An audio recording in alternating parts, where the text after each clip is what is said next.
केंद्रीय गृह राज्य मंत्री नित्यानंद राय ने राहुल गांधी के बयान पर पलटवार किया है। राहुल ने कहा था कि जम्मू कश्मीर और हरियाणा में बीजेपी हारेगी। उन्होंने कहा कि ये देश की गरीब जनता ने नरेंद्र मोदी को अपना नेता माना है। उन्होंने देश की गरीब जनता के लिए काम किया है। वहीं बाढ़ की स्थिति पर उन्होंने कहा कि लगातार केंद्र राज्य सरकार के नेतृत्व में लोगों को सहायता दे रही है। हर संभव मदद पहुंचाया जा रहा है।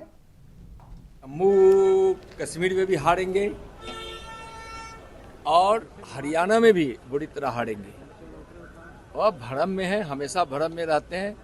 हारने का रिकॉर्ड उनका टूटने वाला है। बिहार की सरकार और माननीय मोदी जी के नेतृत्व वाली केंद्र की सरकार और खुद माननीय प्रधानमंत्री जी भी लगातार बिहार के बाढ़ के संबंध में जानकारी भी लेते रहे। माननीय प्रधानमंत्री जी ने खुद बिहार के बाढ़ को लेकर चिंतित रहे।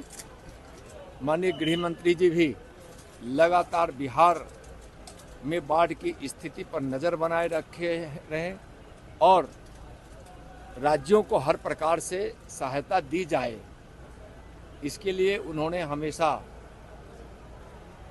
इस काम को राज्य सरकार के साथ लगातार संवाद कर सहयोग का उन्होंने हमेशा काम